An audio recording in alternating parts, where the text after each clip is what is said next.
All right, so today we're looking at dangerous kids reacting to life sentences. Let's go. Let's go. I'm very tempted to just say, I'm not going to accept this sentence agreement. We'll go to trial. And if you're convicted of felony murder, you'll go to prison for the rest of your life. That means you'll die there. That's what I'm tempted to do. Damn, bro had no reaction to that. What? I'll be literally crying. What? Bro got sentenced to life and he had no reaction. Zero reaction. Holy. All right, man. Okay. Whoa. At 16, you knew not to keep pounding your fist on that pillow with that little baby's head there. What? The boy had to be terrified. I didn't mean to kill Oscar. Ashley, I really didn't. You really think I did that? I didn't mean to hurt him.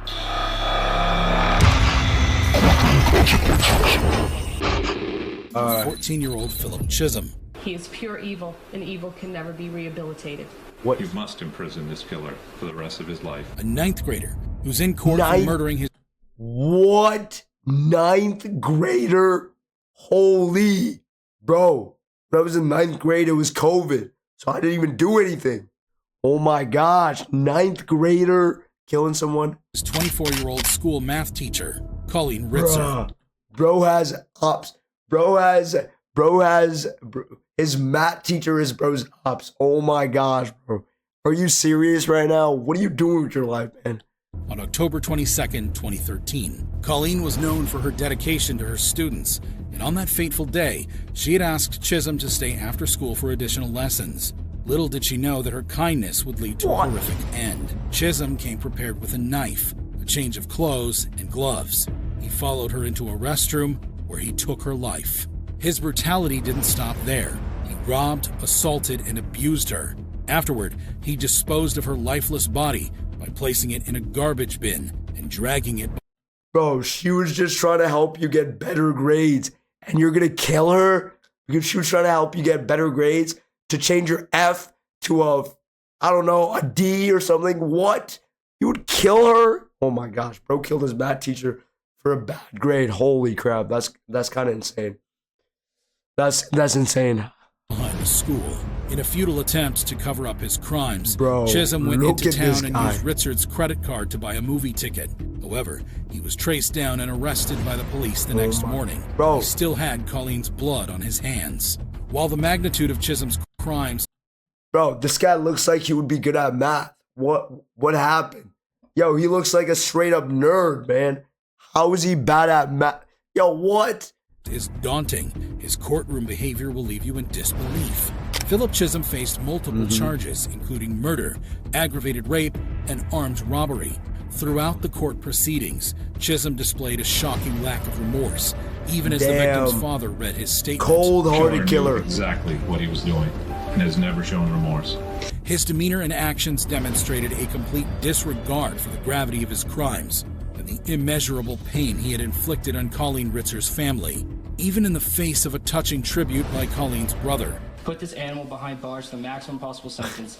Do not give this coward the opportunity to shatter another family's lives. Chisholm remained cold and unrepentant. His attorneys claimed that he was mentally unstable. Mentally unstable to kill your math teacher, bro? Nah, he was not mentally unstable. He was just dumb. He was just not good at math. I don't know what he was. Yo, just go on like Khan Academy or something, bro. What are you doing, man? Why would you kill your teacher for that?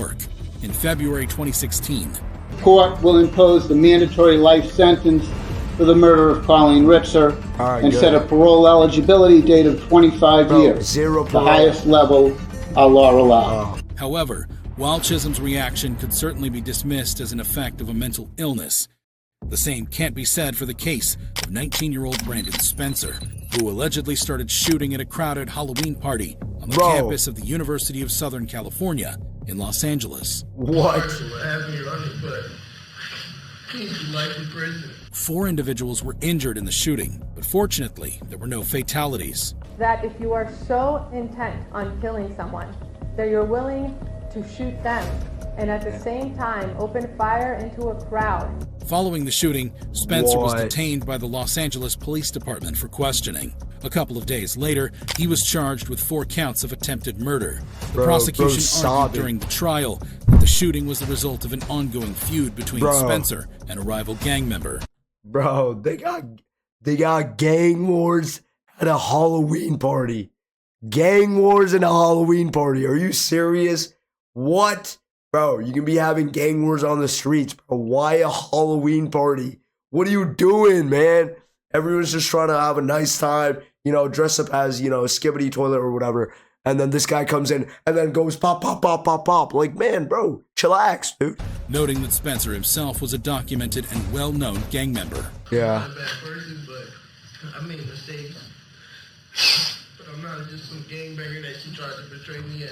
Despite the horrifying nature of Spencer's offenses, his actions during the trial managed to shock everyone present. Throughout the trial, Spencer maintained his innocence, but the jury disagreed. Spencer also pleaded his case. The judge sentenced Brandon Spencer to 40 years to life in prison for 4 counts of attempted murder. When Spencer heard his sentence, this was his reaction. Yeah, he's However, completely different. While Spencer's behavior raised eyebrows, it's nothing compared to the explosive actions of 15-year-old Conrad Schaefer during their trial. This was a 15-year-old who was out semi-automatic rifle shooting up. Schaefer shocked Osceola County when he and his friends began randomly shooting at the residence, resulting in the tragic death of 17-year-old David Guerrero, who was on his way to work. Before the shootings, Schaefer had persuaded his father to purchase a .45 caliber high-point carbine and 100 rounds of... What? Okay, so if your son comes up to you and then is like, Dad, can you buy me a AK-47, 45 rifle, whatever the name is, all right? You're just going to buy him a rifle because he wanted it? It's just like, what? Are you insane? Ammunition. He allegedly took the gun from his house while his father was asleep, marking the beginning of the neighborhood's nightmare. Conrad Schaefer and 3 of his friends, David Damas, Victoria Rios, and Juan Muriel, terrorized the community for 2 weeks. They even invaded 22-year-old Eric Rupnarin's home and fatally shot him. During his trial, Schaefer had this to say to the families of the victims. 15 times, I'm really sorry for the things I've done. I know I did wrong, and I know my apology don't mean nothing to you. And I know it ain't gonna change how you feel about me. Families of Eric Rupnarin also seem to agree. Eric was my grandson. He was my helper to me and my wife. At this time, my family and I had no intention to forgive the guilty because of such a heinous and brutal crime that was done to my grandson, Eric Rupnarin. Schaefer eventually pleaded guilty to 2 counts of first-degree murder, with over 22 incidents of gunfire damaging homes and vehicles. He was sentenced to 2 consecutive life sentences, with the judge stating that if Schaefer had been just 3 years older, he would have received the death penalty. Oh my God. However, Conrad Schaefer isn't alone in their courtroom actions. Let's not forget the infamous incident involving 15-year-old Martise Fuller, who's facing charges including murder in Kenosha County, Wisconsin. I stopped in my doorway, and I looked at him, and I said, "Oh my God, Martise." I said, "Please, you don't have to do this." And he looked at me, and he said, "Yes, I do." Fuller broke into his ex-girlfriend's house with a handgun. He fatally shot his ex-girlfriend in her bedroom while she was listening to music. Holy. What? You're gonna shoot your ex-girlfriend for cheating on you? Rushed to the scene upon hearing the gunshots, confronted the assailant, and was shot twice. But survived. During the trial, he showed little emotion. Fuller pleaded not guilty, but the jury ultimately found him guilty on 3 counts. We, the jury, find the defendant guilty of first-degree intentional homicide. At his sentencing, Fuller, perhaps for the first time in the courtroom, displayed some emotion. However, he continued to assert his innocence and delivered a statement through his attorney expressing his apology. Bro, how are you going to be innocent if you just popped into your ex-girlfriend's house and then just shot her? How is that innocent? What? Apologies to the family. Mr. Fuller's prepared a statement that he asked that I read on his behalf. Martise writes, he couldn't even read himself. "Wholeheartedly, I wanted to write this giving my sincerest apologies to this family I once shared time and love with. Truthfully, I am sorry about the pain you've all suffered through this, but more importantly, the loss of my ex-girlfriend, Kaylee, that I loved too. Bro. So I am sorry." Bro did not write this. Yo, the attorney wrote this. There is no way. Bro did not write this. Ain't no way. Despite the hatred that is against me, I still am sorry. But I have to continue to stand innocent because I am. And I know that I've barely showed emotion throughout my time, but in all honesty, it is because it's hard to have tears left to cry knowing my mom lost a son, one of her children too. But I am sorry, and I hope you all can eventually see in your hearts and vision that I am not the person the media has made me out to be. The judge, however, wasn't convinced that Fuller could do better in the future. You are a very dangerous and a damaged human being. So in the interest of protecting the public, acknowledging the seriousness of these acts, the court orders that on count 1, you are sentenced to life in prison without eligibility for extended supervision. Despite the gravity of his sentence, Fuller appeared largely unaffected. However, as we saw Fuller's unconcern with his sentence, it brings to mind the strikingly similar response of Jennifer Mee. When I walked off, I was to the corner. I heard the first gunshot. After the first gunshot, I ran. At 15, Jennifer Mee became popular as the Hiccup Girl due to her sudden bout of uncontrollable hiccups. She even appeared on shows and events. Eventually, she was cured, and her popularity ended. Yo, imagine being known for doing hiccups all the time. Yo, hey, nice to meet you. What's your name? Like, what? But Jennifer wasn't satisfied. She needed the fame. So she and her boyfriend, Lamont Newton, and another friend, Lauren Rayford, set up a robbery with victims she had met online. The trio lured a 22-year-old man to a vacant home where they robbed and fatally shot him, taking $50 as the reward. As if Jennifer's a... Bro, you shot someone for $50, man? What? Yo, you can literally just find $50 on the street. What are you doing? Just go to like Hollywood or something. What? All right, just ask someone for $50. Bro, for $50? And you just want to be famous? Are you serious? Offenses weren't enough. Her demeanor in court will leave you dumbfounded. At 19 years old, she was arrested on charges of first-degree murder. During her trial, this recorded call she made to her mother while in detention was played for the jury. Hello? Hi, Mama. Hello, Jennifer. What's going on? I'm in jail. Why are you in jail? From murder in the first degree. Who'd you kill? I didn't kill nobody. It all went wrong, Mama. Who are you trying to kill, Jennifer? Nobody. It wasn't even... Yeah, nobody. Definitely. Jennifer was sentenced to life imprisonment without the possibility of parole. Jennifer's co-defendants, Rayford and Newton, were also sentenced to life imprisonment for their roles in the murder. However, when emotions run high in court, the actions of Jennifer Mee and Alyssa Bustamante leave us questioning sanity itself. Was her throat cut? And Alyssa said yes.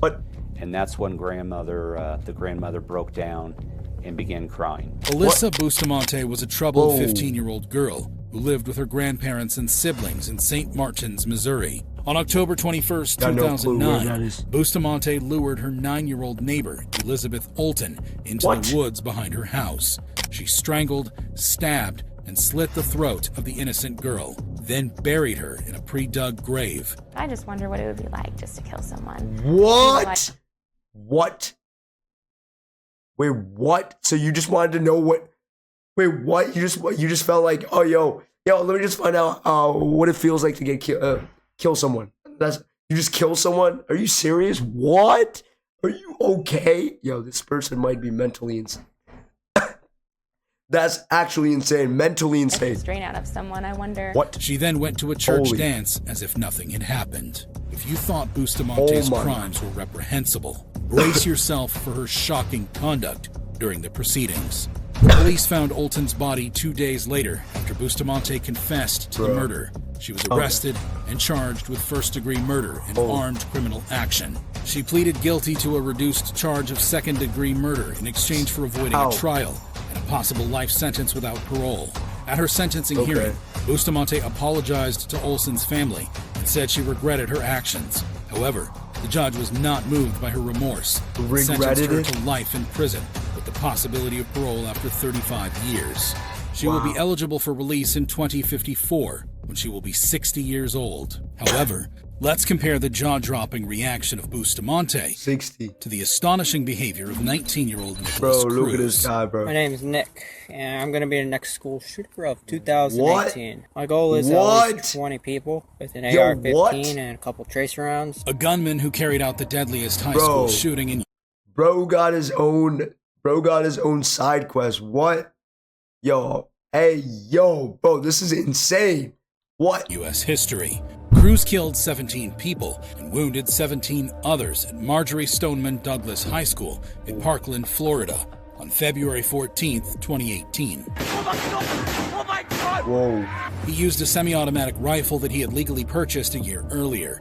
I came out and asked him, "What are you going to do with the rifle?" And the reply was, "I go shooting with my friends on the weekends. I just want my own stuff." Despite the horrifying nature of Cruz's offenses, his actions during sentencing managed to shock everyone present.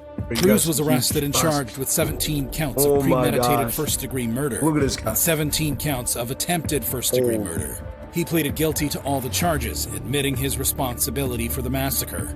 What's going on today, bro? The demons, man. Demons? Voices. Voices and demons? Demons. Where the f*** am I? Holy shit. What happened? Shut up. The jury could not reach a unanimous verdict on whether to recommend the death penalty for Cruz. As a result, he was automatically sentenced to life in prison without the possibility of parole for each of the 17 murders, as required by Florida law. He was also sentenced to an additional 34 life sentences for the attempted murders. At his sentencing, Cruz attempted an apology. I am very sorry for what I did, and I have to live with it every day. And that if I were to get a second chance, I will do everything in my power to try to help others. And I am doing this for you, and I do not care if you do not believe me. And I love you, and I know you don't believe me, but I have to live with this every day. Cruz showed no remorse or empathy for his actions, and instead wore a red prison jumpsuit, glasses, and a mask.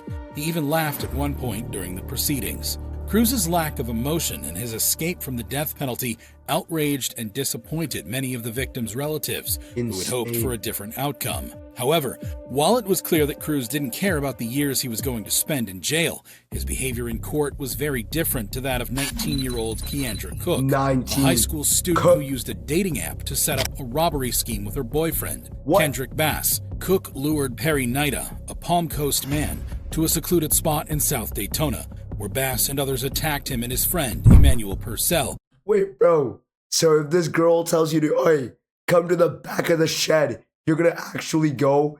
Yo, this girl on Tinder just matched with me. She's like, yo, we can get freaky in the back of the shed. Let's, you should just pull up. This is our first date, by the way, but you can just pull up.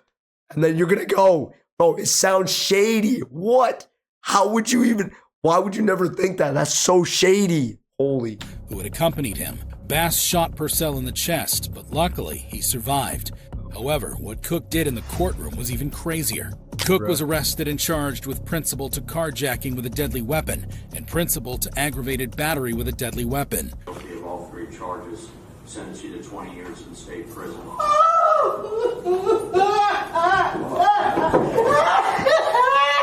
Is that her mom?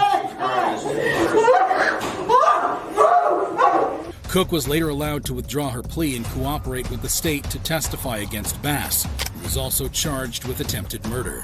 She entered a new plea deal and received a reduced sentence of 11 years in prison and 20 years of probation. Wow. Nah, send her to life, man. She apologized to the victims and their families. I just want to say that I'm sorry. She doesn't mean it. Send her to life.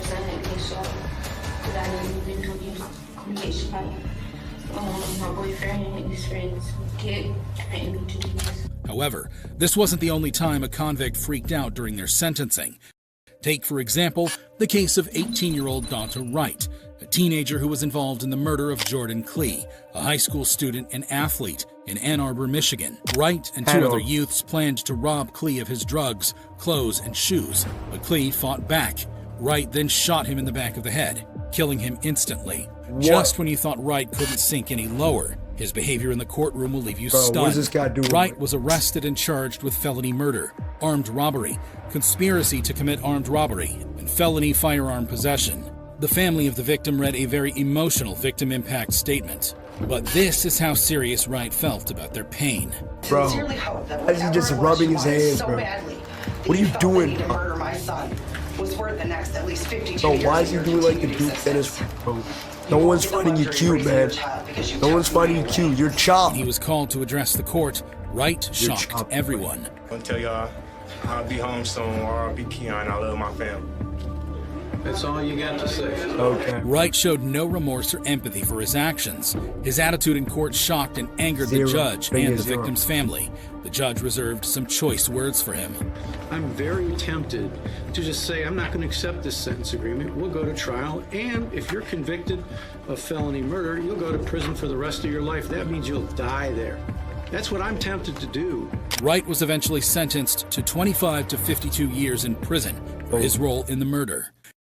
He told me to hit her. I didn't want to, but I wanted him hitting me, so I hit her. It's nothing compared to the explosive actions of 13-year-old Antonio 13? Barbo. Bro, 13. I was playing Fortnite, bro. What? Yo, bro was killing people at 13 while I was playing Fortnite, trying to get my victory royales. What? Yo, bro, you should have just got on Fortnite, dog. I don't know what you're doing. Fortnite was bad fun. 14-year-old Nathan Pop during their trial. She said that she's going to have to call Antonio's mom, and Antonio kept looking at me, and then he hit her in the head. In September 2012, Antonio and Nathan conspired to and brutally murdered Antonio's great-grandmother, 76-year-old Barbara Olson. The kids bludgeoned her to death using a hammer and a hatchet, then stole her purse. What's even more chilling is that after committing this heinous crime, they used part of the stolen money to buy marijuana and pizza. We were going to try to scare her to get money and then use force if needed. When you say use force if needed, was there a discussion about what type of force you might use? An attack, I guess to kill. During the legal proceedings, Antonio Barbo changed his plea from not guilty by reason of mental illness or defect to no contest, reaching an agreement with the prosecution. However, he was very remorseful. I know I don't show my emotions much, and I myself am not sure why, but that doesn't mean I don't. Nathan Pop also had some things to let off his chest. I just want to say that I'm truly sorry for everything that happened. However, despite his plea and expressions of remorse, he and Nathan were sentenced to life imprisonment. They were both remorseful as they left the court. However, just when you thought you'd seen it all, another convict surpasses Antonio and Nathan's wild courtroom display. As I approached, I got closer. I saw her really sniffing at a particular area. So I pulled her back, and when I looked, kind of second-guessed myself. I thought I saw a dead body, but I wasn't too sure because, it was missing some limbs. Enter 18-year-old Matthew Borges, who was facing a murder charge for the beheading of 16-year-old Lee Valoria Paulino in December 2016. Borges and Paulino were students at Lawrence High School and had reportedly smoked marijuana together in November 2016, which was the last time Paulino was seen alive. Paulino's body was discovered by a dog walker near the Merrimack River 2 weeks after he went missing. The details of the scene were chilling. Listen as the dog walker explained what he saw. As I approached, I got closer. I saw her really sniffing at a particular area. So I pulled her back, and when I looked, kind of second-guessed myself. I thought I saw a dead body, but I wasn't too sure because, it was missing some limbs. First, Borges was not considered a suspect, but the tide of evidence began pointing unmistakably in his direction. During the trial, the prosecutor, Jay Gabito, argued that there was an overwhelming amount of evidence incriminating Borges. The allegations against Borges were disturbing. It was suggested that he had stabbed Paulino multiple times before decapitating him. When the verdict was delivered, Borges displayed an eerie lack of emotion. That the defendant Matthew Borges is guilty on the charge of first-degree murder. Eventually, he was found guilty of first-degree murder and sentenced to life imprisonment, with the possibility of parole only after serving 30 years. However shocking Borges' reaction to his sentence was, how does it compare to the reaction of 16-year-old Dylan Schumacher, who was in Buffalo, New York courthouse? Buffalo, New York. Yo, I'm in New York. Probably all I have to do is cry in front of the jury, and they're going to feel sorry for me. on charges of second-degree murder. In March 2013, Schumacher was babysitting his 18-year-old girlfriend's child while she went to work. He was inside a Springville home. Wait, so he was 16 years old and he had an 18-year-old girlfriend? And the 18-year-old had a child? What? Yo, what's going on in Buffalo, New York? That's some mad stuff. Shared with his parents. Tragically, that evening, Schumacher beat the 23-month-old Austin to death.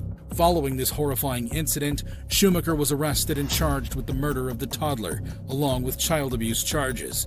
Schumacher claimed he didn't intend to harm the child or cause his death, stating that he was trying to get the child to stop crying. At 16, you knew not to keep pounding your fist on that pillow with that little baby's head there. That little boy had to be terrified. Probably he had a hard time breathing. And then you repeatedly punched him so hard as to cause his death by bleeding on the brain. If you thought Schumacher would be remorseful for his crimes, you're wrong. As Schumacher entered the courtroom for his sentencing, he couldn't even get settled behind the defense table before breaking into tears. That's right, Schumacher expressed how sorry he was for his actions. I take back what was done. I wish I could. I would give my life for Austin. However, it was all an act, and the judge wasn't fooled. The judge pointed out a recorded phone call between Schumacher and his mother. The record will show that you admitted that on July 23, 2013, in a phone call to your mother from the holding center, you stated, and I got a quote from the court reporter, "I am a 16-year-old blonde. Probably all I have to do is cry in front of the jury, and they're going to feel sorry for me." Despite his second attempt at an apology, Schumacher was... Bro's really acting in court, yo. Bro thought he was Leonardo DiCaprio, holy. ...handed the maximum punishment of 25 years to life in prison. However, this sentence was later modified to 18 years to life. 18? What? However, while some may attribute Schumacher's reaction to juvenile delinquency, this is 18-year-old Shondell Jackson. Whoa. Who's facing charges of murder in the Milwaukee County Courthouse.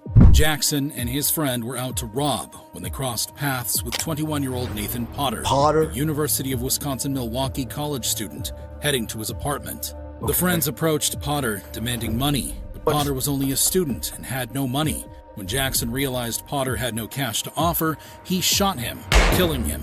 After the murder, Jackson fled to Mississippi, but was ultimately arrested, thanks to a tip from his uncle. We don't have enough time to think about a whole lot of things now, because you just can't take nobody's life. You know, that's just wrong. As if killing someone at 18 was not outrageous enough, Jackson's actions in court were even more dramatic. During his trial, Jackson's actions in the courtroom drew attention. Here, Jackson is gesturing towards the victim's family, totally unremorseful about his actions. Jackson was quickly escorted out of the courtroom, but as he was leaving, Jackson flashed a disturbing smile toward the grieving family.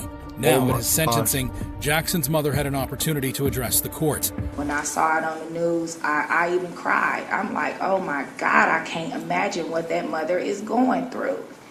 I never had a clue that my child had anything to do with it. My son is not a monster. He is not a monster. Okay, bro. When Jackson was given the opportunity to speak, Jackson surprised everyone. I apologize for my behavior. What? Please, he apologized. Take my life from me. That's right. In a last-ditch attempt to save himself, Jackson pleaded for leniency and offered an apology for his actions. Now it is time for the judge to deliver his sentence. The need to protect the community, which I also fear for with Mr. Jackson, and I am going to sentence Mr. Jackson to life imprisonment without possibility for extended supervision. I know that that is something that is reserved for the most serious of cases, and Jackson was sentenced to life imprisonment without the possibility of parole. But when Jackson heard that he would be spending the rest of his life in prison, he couldn't contain his emotions.